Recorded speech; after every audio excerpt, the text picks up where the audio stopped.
Good afternoon, everyone. Good morning. Welcome to our second, or actually third, StripTill Conference, live StripTill Conference. My name is Brian Nevote. Joining me today will be Mick from the US. Mick, welcome. I think this year is going to be a great year ahead, and I think we're going to have great success as well with what we have to present for this week coming ahead.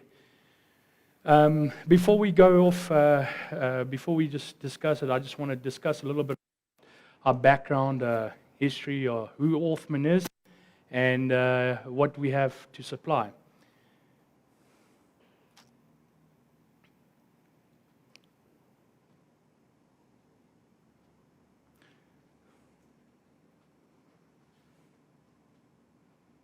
No pressure, Mick, no pressure.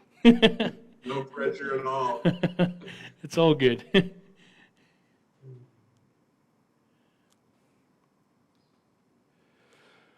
Right, so basically thanks Mick, I appreciate it. So basically guys, baie welkom almal. Asseblief, I think we have muted the guys as well.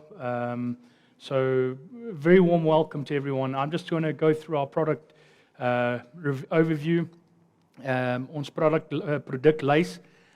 So basically, Orthman has been running since the 1960s. There we've got some images to show, where we come from, what we have done. I know, it came from a small farm back in Nebraska, Lexington, Nebraska, where it started with cultivators. Correct on that, Mick?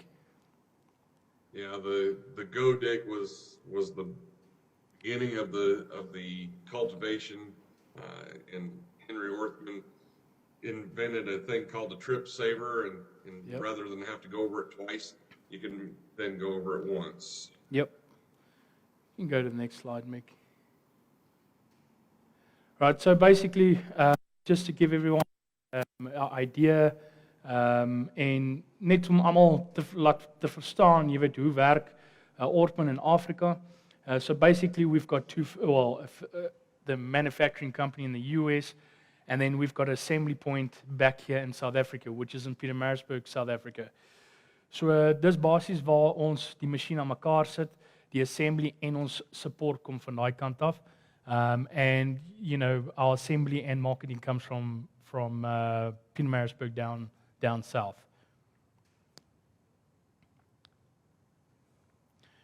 So there's just pretty much of an image of the countries that we cover.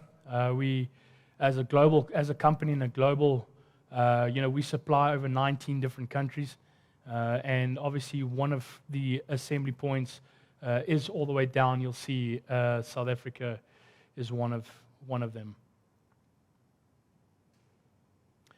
Then pretty much just to talk on our StripTill machines, we go from mounted, drawn, or combos. So basically, this is our whole discussion this week will be on StripTill precision tillage. So yeah, I'll quickly run through exactly what our products look like. So this is the mounted. We get it from 4 to 16 row, 20 to 40 inch row spacings. You have them different options of putting an auto reset on there. You can have a dry or liquid shank. And then obviously you can adjust that shank to different depths. This is our XD, 1XXD, which is basically our pool type. Dit is ons sleepmodel.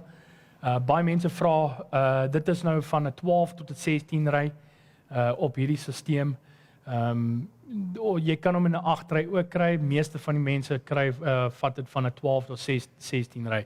So this is from a 12 to 16. We do have it available in 8, but most of the requirements are basically 12 to 16 configurations. You can get it in dry or liquid fertilizer, which gets mounted on the back. Mick, you can move to the next one. You'll have two images of the dry and then the liquid. So jy kry hom in korrel of vloeibaar. Ons kan dit in 'n 6 ton of 'n 8 ton. 10 ton, ons doen nie nou eintlik meer nie. So ons doen dit nou in 'n 6 en 'n 8 ton split en dan obviously in our liquid.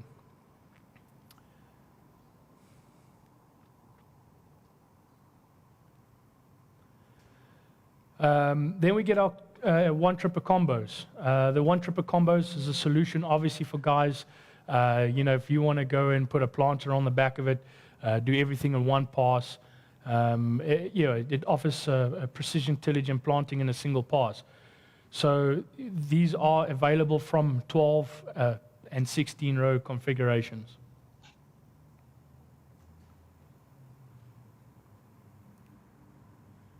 This is a nutrient trailer which we can offer. Dis basies 'n trailer wat ons kan agter op enige implement. Jy kan op 'n planter of op 'n StripTill produk sit. So you can get it in a dry or liquid fertilizer. We come to our primary tillage, 6DT. Dit is ons basies ons subsoil ripper. So ons kan hom basies kry, Mick, you can go to the next one. Ons kan basies hom kry in verskillende sizes. Ons kan van 'n 5 tot 'n 9 tand inline ripper, 76 or 91 row spacing. And then our depth is about, we've got up to about 4, which we did this year is 450. We can get to about 500, 550 in certain soil conditions. And then just to before Mick, last thing on the previous slide, you can get different types of points, which does different types of shattering zones. I think we will cover this a little bit later in our conference. So you can get different types of points to break the shattering into the right direction, or we'll have a little bit more discussion about that.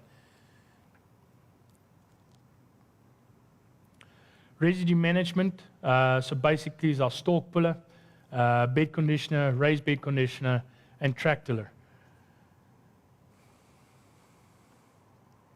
So daar's ons stalk puller, basies wat almal gebruik die stalk puller, which we use a stalk puller here in South Africa, also in the US. Mick, I think you know a little bit more on that, is for cotton.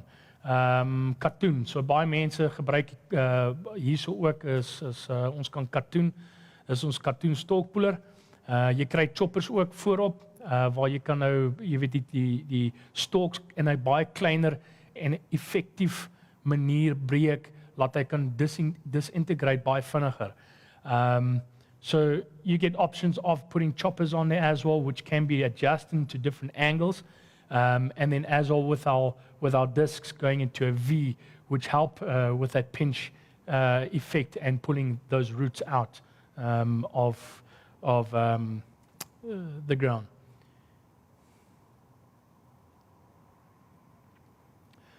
Yeah, our beds, seed bed conditioner. This is another new product that we've brought here into Africa. I know it's been a while in the US. So basically, this is a product just to, seed bed management, which we're trying to focus on here in South Africa. We can, go into baie wye raam, ek dink van 'n 6 meter na 12 meter toe. Maar yes, daar is 'n paar verskillende opsies wat ons kan skare voorop sit en it's a baie hoë spoed. It's a very effective, and we can put cultivator shoes in the front of it to loosen the soil up a little bit.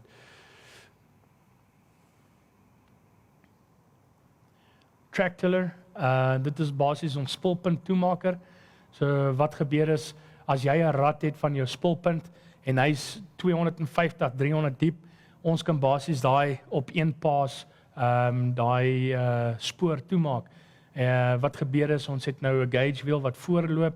En dan het jou sidewalls wat nou binne breek, want dis alles wat gebeur is jou sidewalls, jou wiel stoot die walle uit, so ons wil daai walle weer terugsit. Dan kry ons 'n packer en dan basies dan kry jy weer 'n gang wat is adjustable gang met daai rollers agter. So what I just said is you can get a guide wheel with your sidewall busters, which will basically break. So what happens is your track of your tire from your pivot pushes basically the soil out to the side. So that's basically what we want to do, is we want to break that side wall and throw it back in, and nothing from the outer on top. And then we get after that the packer, and then the adjustable gangs, just to level that or firm and level that soil back up again. So there's a smoother ride with a tractor or a implement.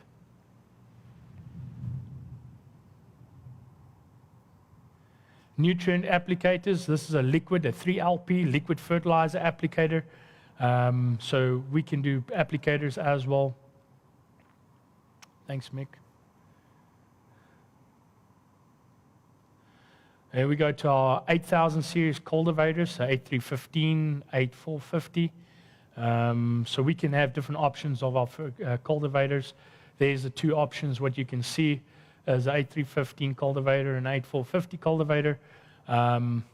This basically you can put different options, exactly what type of tillage or you want to do with it. Our toolbars, so we're going to our stack fold and folding toolbars. This is our folding toolbars. Basically, you can single folding toolbar, or we can go to the double folding toolbar. These are pretty much our tillage toolbars. Hierdie is nou ons tillage toolbars. Dis alles op 3 punt. Hierdie is maar basies op 3 punt. Ons kan hom kry van 'n 12, 8, 12 en 16 ry wyd is. En dan op die ons kan rigid, ek weet ek het dit nie hier nie, maar jy kan rigid toolbars as well. There's rigid toolbars which we can go from a 4-row to an 8-row, actually to a 12-row as well in rigid. Stack fold toolbars. So hier's een van ons baie top verkopers is ons stack fold toolbars. Is wêreldwyd wat almal ken. So ons kan hom in 'n 12-ry 30, 12-ry 36, 16-ry 30, 16-ry 36 wyd is. So it's 12-row 30 and 12-row 36, 16-row 30 and 16-row 36 width on our stack fold toolbars. We do have them in options with fertilizer, with drawn, or you can have attachments of heavy-duty lift assist with a 3.5-ton dry fertilizer on the back. Swell moving. We've brought some of them into South Africa. I know if I'm correctly speaking, I think we've brought the FE into South Africa once before. We do have today the PS, which is the planing scraper. So there's basically the planing scraper. So we do have those as options here in South Africa as well. Our CS and CSX, these scrapers are very handy, especially when you're coming to feedlots, cleaning out feedlots, scraping and doing some angles in fields and that type of stuff. Then we have our swell moving, which obviously our FE and FXs. So this is basically a new, product that we do bring in. But yes, it's a product that I think has got good purposes in any farming industry and construction industry as well.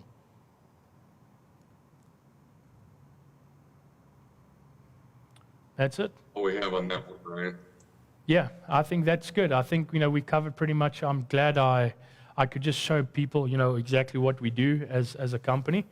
And yes, I think, Mick, let's start with our conference, with our StripTill conference, and this is our trials. I don't know, Mick, is there something you want to add in? Or?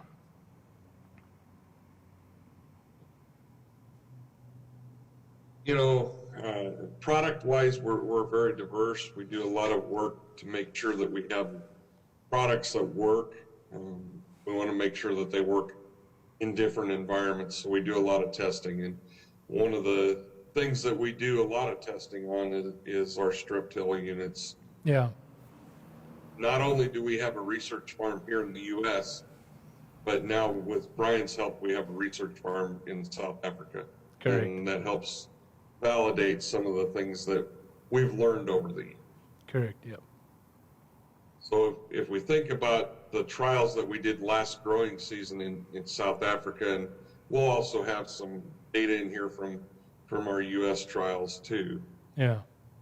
Where we're located, we wanted to evaluate these programs or this early placement of nutrients and the ability to show that early vigor and good improved root development and really set a higher yield potential for ourselves. And so that we wanted to demonstrate that last year in our South Africa trials.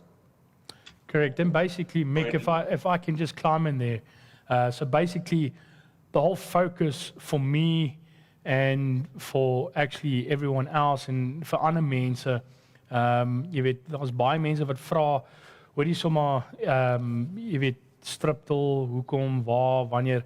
So basically, I think, you know, the 4 reasons, you know, what I was looking at is the 4 R's, correct? So basically, it's the right rate, the right depth, the right fertilizer type, and obviously, you know, the last one is, Mick, you're going to have to help me here now. I've got that last one. The right place. The right place, that's it. So, yeah, so that's basically waar ons nou gekyk het is, jy weet, daai 4 R'e.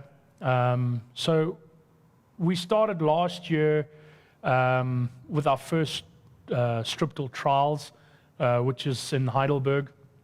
And so we started here on the 28th of October, die 28 October met 'n 4-row.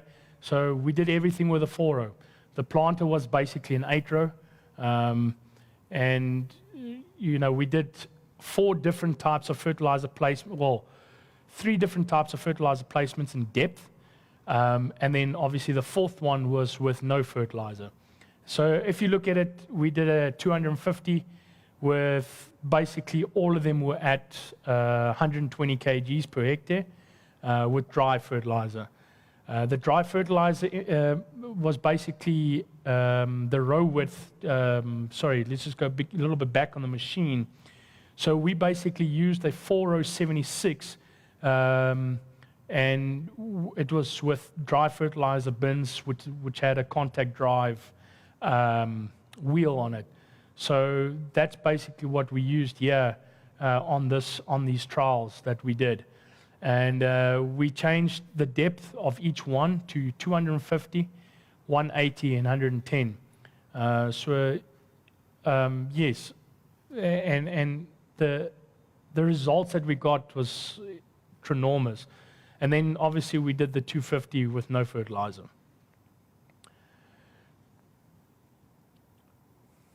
So, Brian, when we think about depth of placement of fertilizer, and we've done a lot of research over the years, and the more that we do, doesn't matter what environment we're in, we're finding that 180 depth is 180 millimeter depth, or 7 to 8 inch in inches, is the perfect placement for that fertilizer. That's where that corn crop wants it. And I know you and I talked yesterday. We always talk about how deep do we want to run that the shank on our strip till unit. And I've been in the U.S. and in different places, and you said it, where guys want to be deeper. Yep. They want to go deeper than as deep as with that shank as possible. And we purposely make our shanks so they can go no deeper than 12 inches. Yep. The reason being, the horsepower to pull that gets extraordinary amount. And to avoid that, we know that if we take care of that top 12 inches, that's where we're going to be our sweet spot. If we think about a corn seed as it germinates, that corn seed has 14 pounds per square inch of penetrating power with that root. Yes. And as that plant matures and grows, we also increase the amount of push power that we can get with that root system. As we get close to tassel time, so at VT, we can push up to 300 psi. So our thought process and our theory is that if we keep that root area under that root mellow and penetrable by the plant root early on, that as it grows, if we get below that 12-inch line, when those roots really need to push deeper, they're going to have the power to do so. Correct. And, yeah, and you know, you're correct there, Mick. Go ahead, Brian. Yeah, you're correct, Mick. And I know you and I spoke about it last night, and and that was one of the things. You know, a lot of guys here in South Africa, baie mense hier so in Suid-Afrika sê, maar hulle wil net daai bietjie dieper gaan. Daai 100. So Mick, I know that we spoke about it last night, where a lot of guys here in South Africa say, well, they just want to go that little 100 deeper. And I think, you know, that what you just brought up was great information. And another thing, Brian, that I want to talk about is the reason that StripTill does what it does and works so efficiently is, if we think about the root structure, any root structure, roots do not have sensors on them that tell them, hey, there's nutrients over there, let's go get those nutrients. They don't chase water. Roots grow downward by gravity and temperature. So they will move downward based off of gravity pulling them and the temperature of the soil as it changes or warms up, I'll move downward. And therefore, placing that nutrient in that strip directly below where we plant that seed, you can't ask for a better system, because we're going to hit those nutrients and be able to utilize them.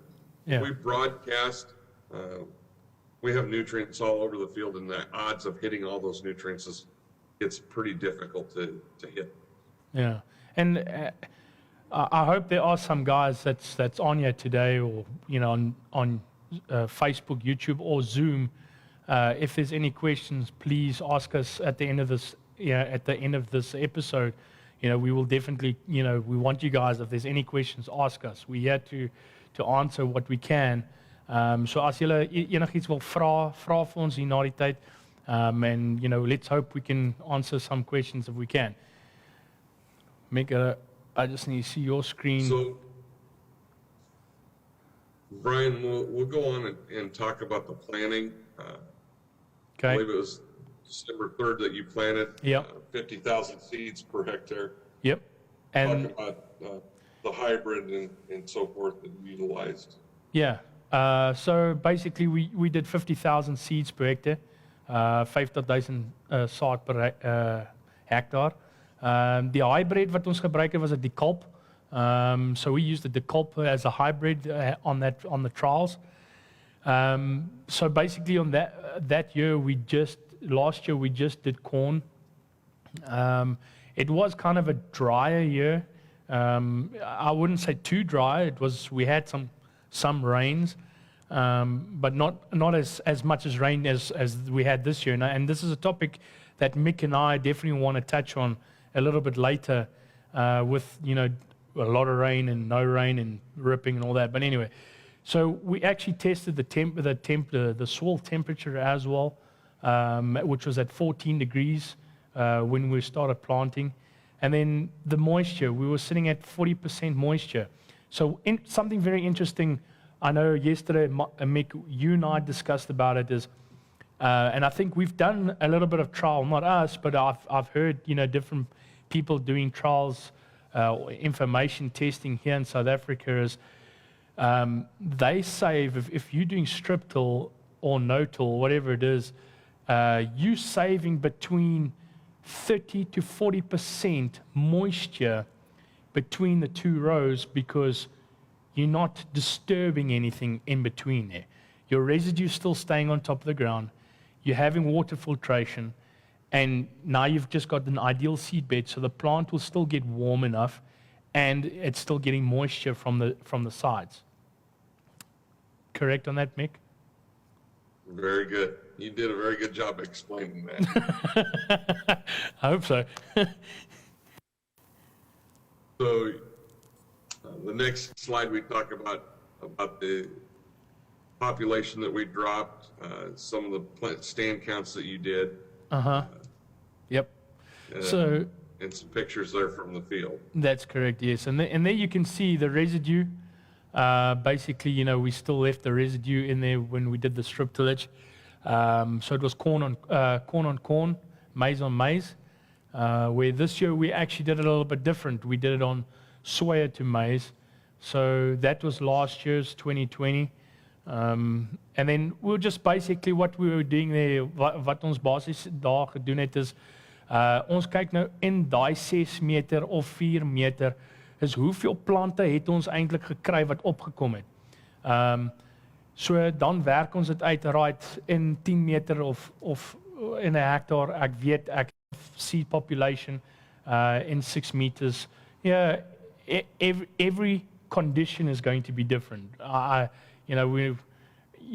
Every soil condition is going to be different depending on weather, or there could be animals that will come and eat the seed up, and you'll always get a skip or something here and there. So this is just information that we are receiving so that we can put data together to provide it to everyone out there. And then our next topic, or what we were doing, is the V3 stages. When what we're looking at, the V4 stage on the 18th of December. So this is basically what they look like. Mick, I think I know this image is a little bit far out, but this caught my eye a little bit. Is if you look at the 25 millimeter depth with no fertilizer, and the 25 millimeter depth with 120 kgs of fertilizer, between the 110 and the 180, those plants, you can see there, the plants look longer, the roots look different.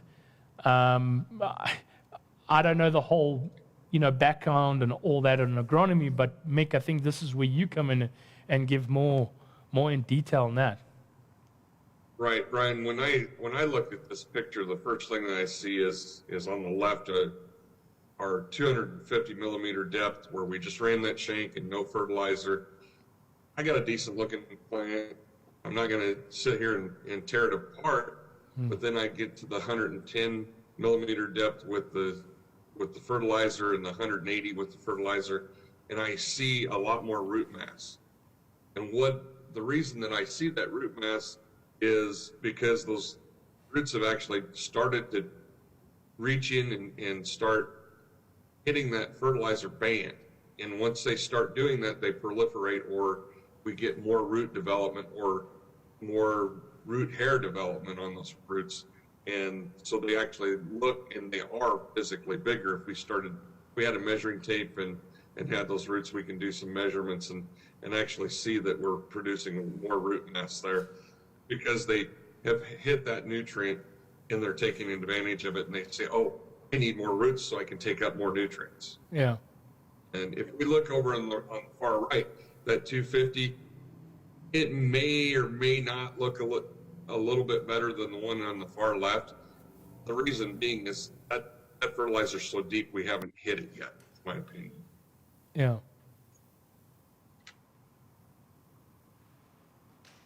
So another thing that we do, and we have to, because we talked about this at the StripTill conference last year, we wanted to kind of give some ideas of maybe what we will see.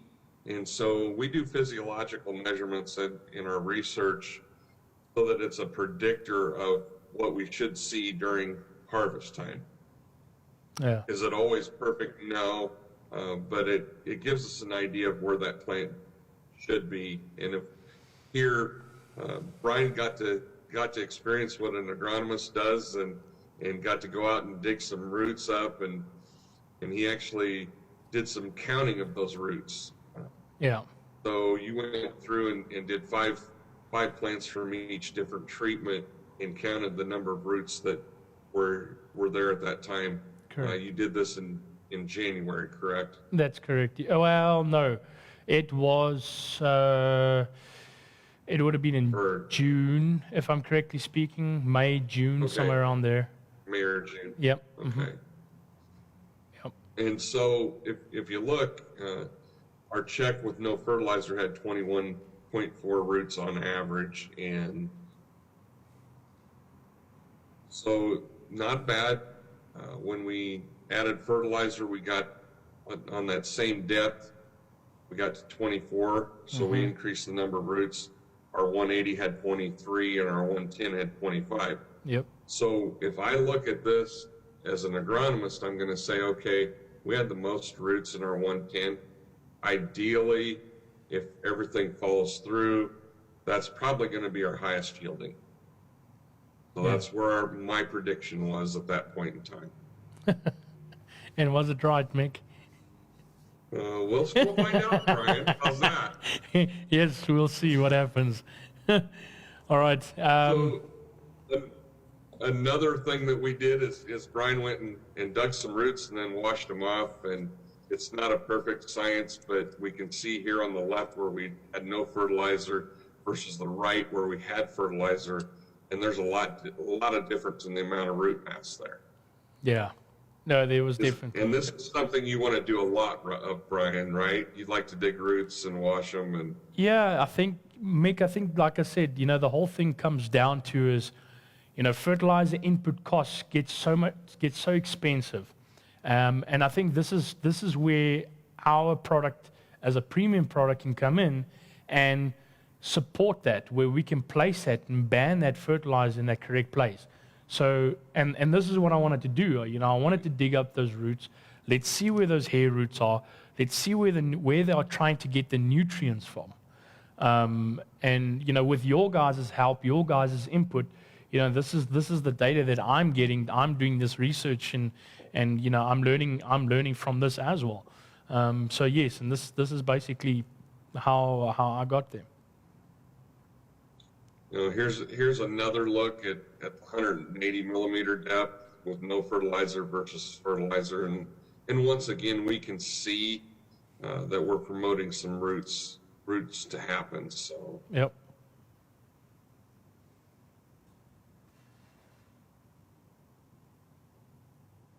Let's look at some infield data. We look at throughout the first 50 days, that plant's doing a lot of things. In that first 50 days, it's telling that corn plant how many rows of kernels around are we going to produce on that corn ear. So we want to take some measurements at that time so that we can get some good estimates of what that yield will be. So this is actually the plant height at different stages throughout the growing season. So Brian went out and did it at V1, V2. So basically once a week for the first 6 to 7 weeks, and then he did it twice in 1 week at the V8 to V9 stage, I'm sure, because the corn was probably growing rapidly at that point in time. Yes. And we can see that 250 depth with the fertilizer seemed to raise to the top on this one. So we're thinking, okay, this data, before we had data showing us that the 110 was the sweet spot. Now we're showing some 250s the sweet spot. So a little confusing data, but we have to put all the pieces of the puzzle together. The one thing that I see in this is that we always have an advantage in height with the fertilizer. So the fertility is doing its job. Mm. Brian, do you want to talk about the climate factors and some of the rainfall that we had last year? Yes. And we know this year we've got an overabundance. Yeah, this year was another year that we can talk about. But last year, so basically it's a dry land, it's a droog land, clay potential. If I'm correctly speaking, I think we have 15% clay. I don't know. I hope one of the guys are online watching. Maybe they can give us an answer how much clay percentage there is. But so. Yes, this is in the Heidelberg area, and you can see the rainfall that we had, the temperatures. There's the temperatures, the average and the maximum temperatures we got. You know, what is our top temperatures we got? So it was pretty warm. You know, November was pretty cool, 23. Then we're going to the 30s, 33, 34. February, 33 again in March. But our rainfall stayed under that 100 mils. So basically, from October all the way to March, you know, we received 396 mils of rain, and that was last year. So if you take in comparison what we had last year and what we got this year, there's a huge difference.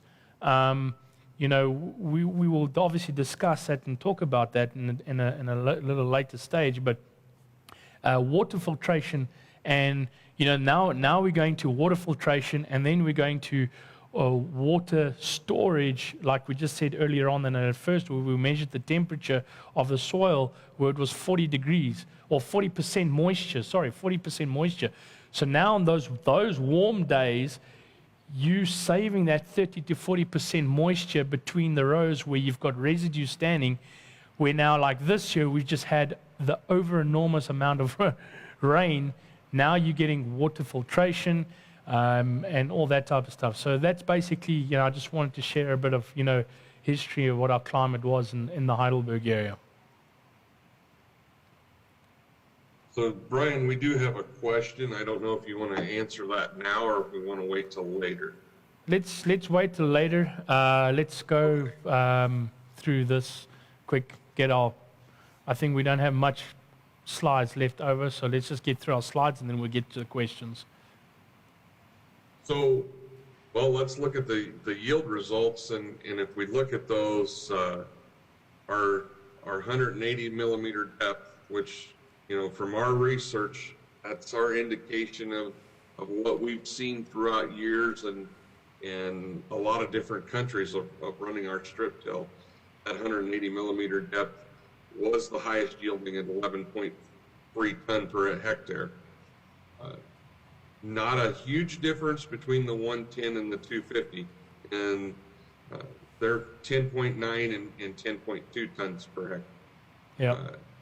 Yeah, and we had some mixed data that showed us some other things that you asked me, was our data correct? Yeah.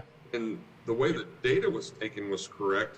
We just got some mixed messages along the way as we did, and it's proof that yes, these measurements in season can be an indicator, but they're not always correct. Yeah, it all comes to harvest. Exactly. We also did a tillage trial in the same area, and we looked at plow versus ripping versus no-till, and then strip-till there, and we noticed that when we looked at our strip-till data, it looked pretty good as far as plant height. Now, plant height isn't the only indicator there, but it's one indicator that we can use. And how does that compare to ripping and plow? We know that we have more inputs as far as fuel consumption when we plow and rip, because when we do those processes, we cannot do everything in one single pass. Our one tripper we promote as being a single pass. Sometimes in really rough conditions, we have to go over it twice, but we can apply that fertilizer and condition that soil in one pass, maybe two at the most. So yeah, and I just want we did a little. Sorry, Mick, I just want to come in on this. Sorry, can somebody just mute? Sorry, I'm just getting a lot of feedback here. I just want to go back on this in the rip. So basically, we didn't just rip, we ripped and we did a disc. And we can just, before it just says rip, we actually ripped. I think we did rip and we did a disc as well. So there's basically two passes that we did on that rip.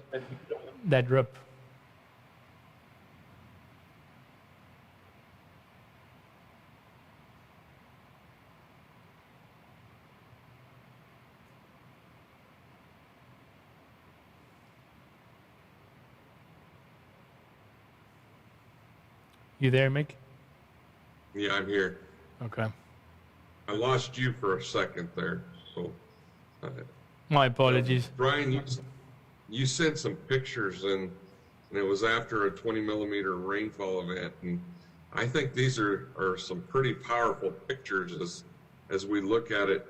We can see water standing in that plow area and in that rip area. In our no-till and our strip-till both, we've helped infiltrate that water. Yep. And especially in the climate in South Africa that you guys have, you have to take advantage of every drop of water that you have. Yep. We have areas that are very much the same in the western United States, and we need to take advantage of every drop of water. And how can we do that? And number one is we have to have the infiltration, and that's where StripTill helps us get that water infiltration rate. We can get that water to infiltrate, and the zone in between the rows is very similar. It's essentially no-till. Correct. And so we can hold that moisture without the sun taking that away. My fear looking at these plow and rip pictures is the sun came out later that day and it evaporated and disappeared immediately. So moisture conservation is huge. Yeah, in my books. And I think that's one thing we do a lot with, if I'm correctly speaking, Mick. Yes, definitely. So what did these results turn out like, Brian? We look at the yield results. The rip in this case was the top yielding at 11 ton per hectare. StripTill was 10.7, the plow was 10.6, and the no-till was 10. Now, if I think about this, so we got 0.3 ton per hectare more grain off of that ripping process, and yes, that was one data site, and typically we would see this happen occasionally, where this rip and the StripTill will swap positions, and StripTill is not always going to win, unfortunately. Correct. If it did, then we'd be lying to you. Yeah. So, but I can justify this, the rip being a little bit better with the fact that how many passes did we make? How much fuel did we consume? Yeah. More fuel did we consume with the ripping and field conditioning passes versus the strip? To Correct. me is the important part. Correct. And I think, it all boils down to is inset kostes. I think, a lot of guys here say inset kostes. So, hoe gaan ons nou jou inset kostes minder maak? Kom ons kyk na, jy weet, watse applikasies of watse implemente gebruik julle. So basies wat ons nou hier gedoen het, ons het verskillende praktye, 4 verskillende praktye gedoen, waar ons gerip, geploeg, no-till en strip-till. So wat jy daar sien op die regterkant, dan sien jy daar so is die tonne per hektaar wat ons nou gekry het toe ons gestroop het. So basically, we did the four different ways of applications, and I think this makes a huge difference. Or especially if it was me, it makes it's an eye opener, because your inset costs. I think I hope you share that a little bit later on here, Mick. It is so interesting to see, how much you pay and put in is what you get out. And, now you're looking at diesel costs that's going up. Everyone's, talking about labor costs and hours. You're putting hours on tractors as well. So you're not going to use that tractor once up and down. You're basically using that tractor twice or 3 times up and down that same land. And also, if you think about it, compaction. So there's compaction as well that you're actually putting on that field. But basically, where we want to focus on is how can we save that input cost at the end of the day. Fertilizer, chemical. Again, chemical is always going to be there. Even if you're going to go and do no-till, you're still going to go and spray anyway. So, but at the end of the day, you are actually making a seed bed for your plant to germinate a lot quicker. to get nutrients a lot easier, water filtration. So there's so many factors in this that support, StripTill. Not to say StripTill is, the best it's going to go, but it has its areas, and I think there's definitely places for it to go and to work. So what did we learn in our South African trials? Number one, we knew that we learned that nutrient placement in pre-plant tillage operation, it gave us respectful and positive results. All season long, we saw that the positive place nutrition had effects. We had better root development, both depth and number of roots. Had better water utilization of the rain and the soil profile mixture in the deeper depths. Improved plant growth and development all season long. In the tillage trials, water to intake was better. In the conservation tillage practices, obviously, we saw that from the pictures. Plant growth was slightly improved in the strip-till portion of the trial. Yields were very comparable to the plow system with the strip. So we understood that, got to learn that. And the cost analysis, would show that 0.3 of a ton per hectare strip-till yield was most likely better or the same as the plow system on a rand per rand system, comparing. Rand to dollar, yeah. Laugh at me, Brian. I'm sorry. I got to convert. I got to try to convert. I'm working on it. If we compare it on all of our inputs, it's probably as good, if not better. Yeah. So with that, Brian, you asked me to include a few of the trials that we did at our Orthman USA research farm. Yep. I'm very fortunate. I live 2.5 miles from this farm, so I get to spend a little bit of time there as often as I need to. So a little shorter commute than you have. But one of those trials that we did is we compared 2 tractors, and we partnered with John Deere on this, and we compared an 8RX with full duals, or an 8RX with quad tracks, to an 8R with full duals. So the same size of tractor, we did 12-row, 1 tripper, and a 16-row exact merge planter. I have a penetrometer that's phenomenal. It's a neat toy that actually allows me to record the resistance at each 1-inch increments as I go down to 15 inches. These strips are 1,242 feet long, so it's pretty much a full field pass. We hand harvested at both ends and in the center, and then we weighed full combine length passes. And so we'll talk about the reason that we did both ends in the center here shortly. But first I want to take a look at some of the compaction data. And if we look at this chart here, both of these are done with that recording penetrometer that I have. And so we have up here on the left, we have 0 to 15 inches in depth.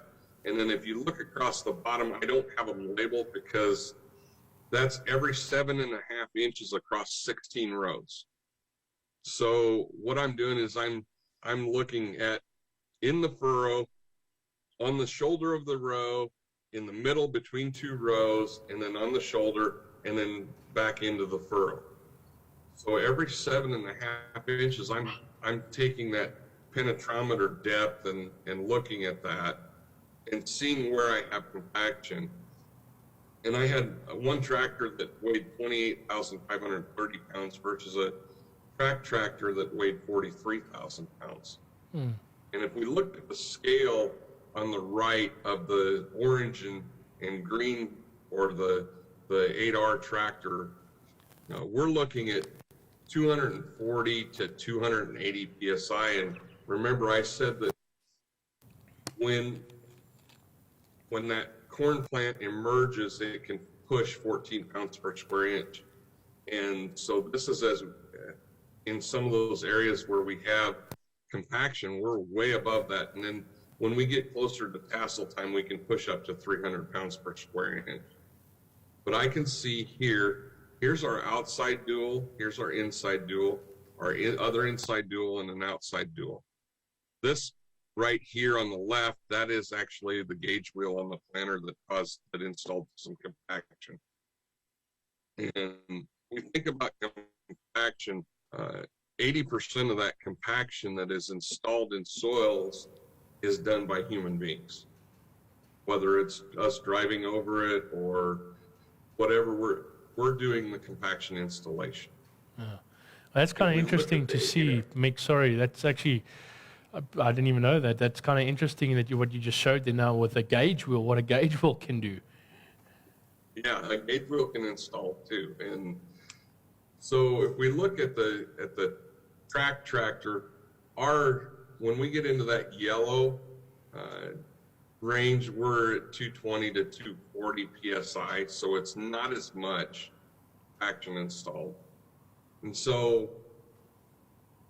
we thought, okay, what's this going to equate to in yield? And so we did our hand harvest. And the reason that we did both ends in the middle is so that we could see where we have that load up on the tractor, lifted up on the 3-point. As we set that down and start moving forward, it takes time to work that weight ratio across the tractor and the implement and take some of that weight off the tractor tires or tracks. And we certainly saw that on that west end. So that was the end where we started. And our yield at the west end was 148 bushel versus the east end, which was 230 with that wheel tractor. There's quite a bit of difference there. But if we compare just the wheel to the track tractor, 184 versus 205, there was 20 bushel difference, or 1.41 ton per hectare difference there. When we got to the middle, there was only 5.7 bushel difference, or 0.38 ton per hectare difference. And then when we got to the east end, or the end where we were slowing down and starting to transfer that weight back towards that tractor, we saw another 16 bushel or 1.14 hectare difference. So the neat thing that we saw when we combined the whole pass is it was the same yield, or very similar yield, 5.7 bushel or versus 5.8, or 0.38 ton per hectare difference between the two tractors. So that was kind of interesting that it validated what we did by hand harvesting. So to me, this is where my mind works differently. I want to know how many acres it's going to take to pay for the difference in those tractors. I apologize, these are all in US dollars, but you can get a hint from looking. The wheel tractor is going to cost about $436,500 versus the track tractor's about $506,500. Basically a difference of $70,000. If I take that into acres, pay for that, it would take 2,400 acres of corn to pay for that, or 965 hectares to pay for the difference in that tractor. And the reason I do that is I think about things, and I do a lot of things that I do on my own. I want to, okay, how long is it going to take me to pay for this? Is it worth me making this change? So it's a different way to look at things. Yep. We talked about yesterday, Brian and I talked about in-furrow pop-ups. I call it starter. We did a starter versus no starter trial at the research farm last year. We provided part of the nutrients needed to get us to V4 or V6. I like to think of pop-ups. They're going to get us to that V4 to V6 stage. And then by then the root system is big enough, it's going to start hitting those nutrients that we placed with that one tripper. and start taking off from there. But we want to give it something to get going, because we don't know when we plant that crop what the Mother Nature's going to do to us, whether it's going to rain or cold, wet soils or some other stresses from the environment. And so we want to help it overcome those stresses. Yeah, and If Mick, we look at, sorry, Mick, can I climb in there quick, just on the starter, no starter thing quick, sorry.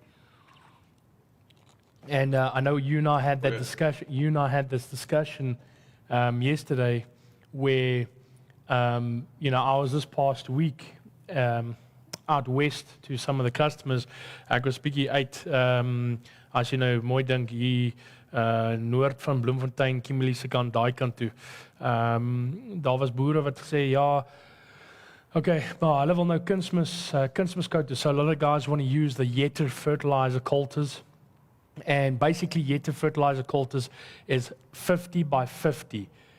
That is 50 from the top of the soil to 50 to the side of the soil. It's not basically doing 50 to the side and 100 below the soil, below the seed. So that's, you know, that is just something that I wanted to bring in as well, is, you know, we've got to use the correct product, the correct implement to place that fertilizer at the right place. Because now you're using an implement or a tool or a coulter for the wrong purpose, which then gives issues. So that is where now, if we come in with the StripTill or with a applicator or with a pre-plant, we can place that fertilizer at that 100 or that 150 at that sweet spot, what we call it a sweet spot. Sorry, Mick, I wanted to bring that in because that was something, you know, that was discussed now this past week. And, you know, I just wanted to bring it up again as, you know, fertilizer coulter with a pop-up, that is for 50 along the side and 50 in deep. So yes, I just wanted to bring that up as well. Absolutely, Brian. So we had an ultra premium product that we were applying, and it was way overpriced. I will tell you that at $38.44 an acre, I would not have recommended this product as a starter, because that defies what I think of as a starter in my brain as an agronomist. I think a starter should be $15 to $25 per acre. We're just trying to get it enough nutrients to get to that V4, V6 stage. Yeah. But the interesting thing with the data is we did this twice, and we had 5.3 bushel and 7.2 bushel. Starter versus no starter, we'll see 5 to 10 bushel swings year in and year out. Starter doesn't always pay for itself every single year. We know that because it is an insurance policy in case inclement weather or stresses cause the plant to need something a little extra. But I would say 9 times out of 10, starters will work, and that's around the world. Myself, I've tested them all across the United States, and it's amazing. Similar results everywhere I go. Corn side dress trial. Brian, I know that we're running short on time. Do we want to skip forward on this one, or do you want to go ahead and go through it? How many slides do you still have, Mick? I got about 3 slides, and I can go through them fairly quickly. Yeah, let's go through these 3 slides quick, and then we can answer the questions, and then we can carry on tomorrow. Thank you. Perfect. So, on June 14th, we did a hilling process. We side dressed at that point in time. Our goal was to apply 28 gallons or about 78 pounds of nitrogen in a total of 245 pounds nitrogen system. We varied that from 0 gallons to 35 gallons. The 78 pound rate would have been 28 gallons. So we just did it in 7 gallon increments.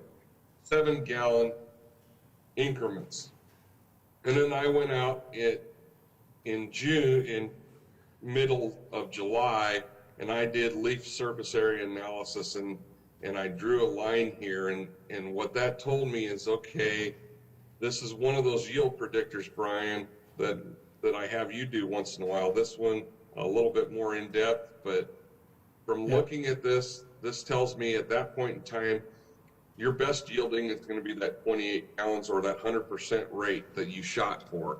Yeah. And I thought, boy, I feel pretty smart. It looks like I'm doing things right. And then Mother Nature takes over and says, oh, wait a minute. We're going to throw you a great rainfill period that's going to allow you to take advantage of that extra nitrogen that you put on. And so actually, in reality, our yields came out best where we had that extra nitrogen. Yeah.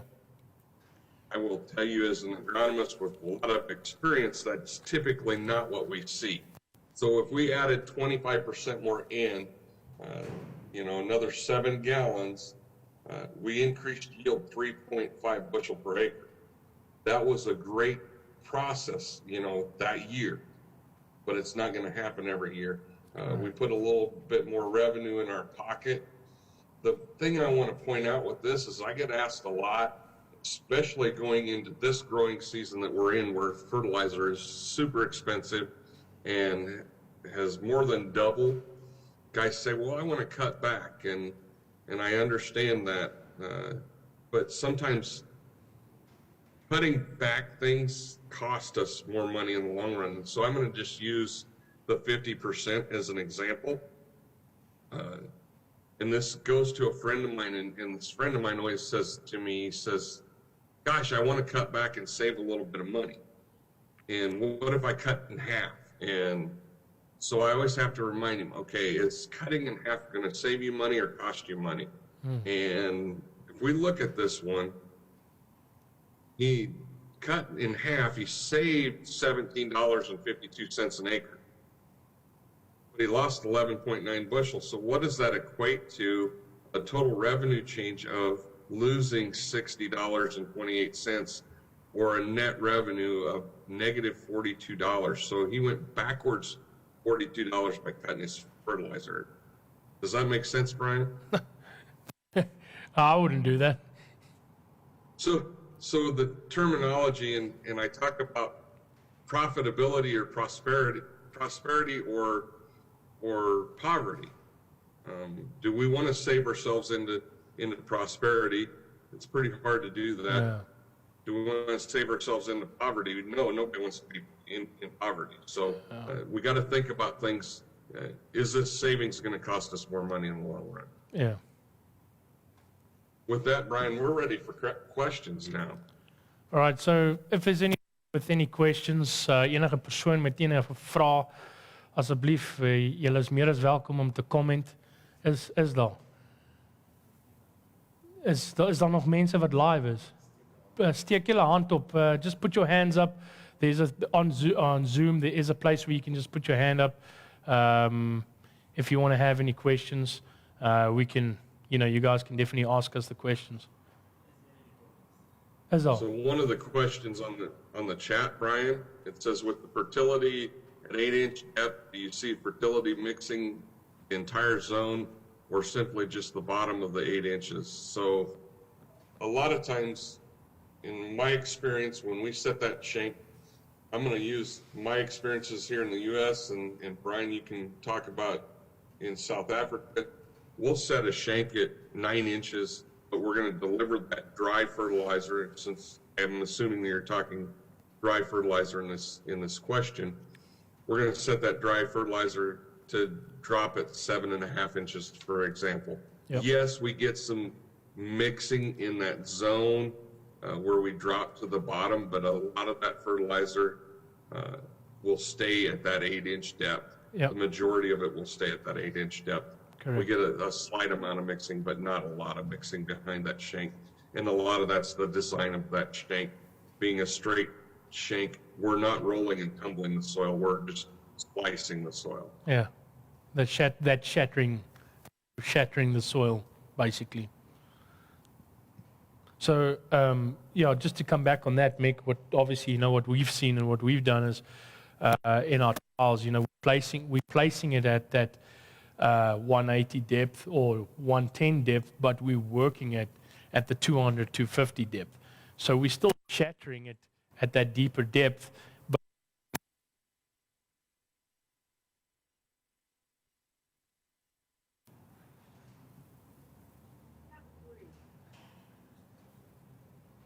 can you hear me, Mick? Now I got you. There for a while I lost you again. So. All right. Yeah, sorry. Had a little bit of a cord issue here. So basically it was just what I wanted to say is we were shattering that or making that root zone till 250, 200, but placing that fertilizer at 180. So that's basically where we so far see the sweet spot at this present stage. I don't know if Looks there's any. like, Brian, we've got somebody raising their hand here. Yeah, so. sure. Yeah. If they want to ask any questions, they're more than welcome to answer. You can unmute them. Please unmute them. They're more than welcome to ask us questions. Yeah, you guys are going to have to do that there. I can't do that. Yeah.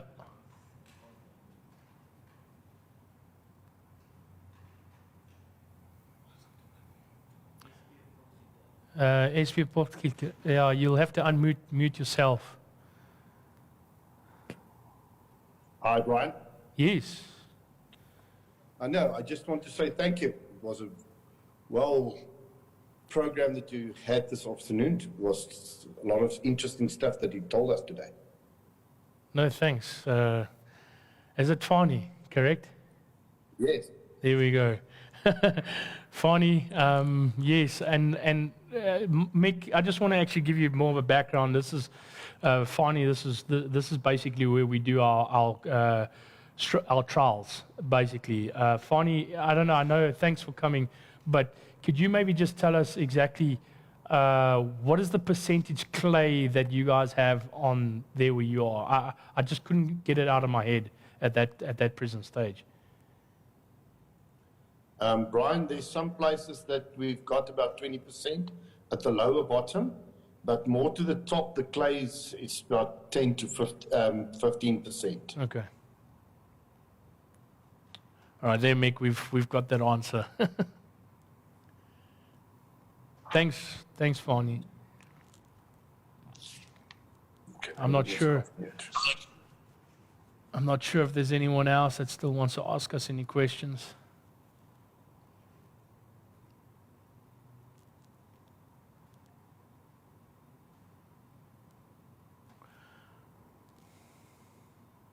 Doesn't look like it, so.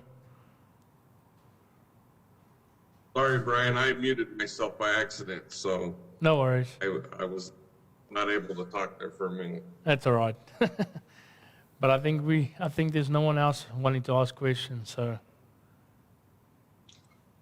With that, guys, thank you for having me. And we look forward to continuing this for another 3 days. So. That's correct. So tomorrow will be interesting. We'll be talking about our now trials that we're doing now this year, and then we've got a couple of other guys joining us tomorrow as well on the day. So thanks very much, and we'll see you guys tomorrow.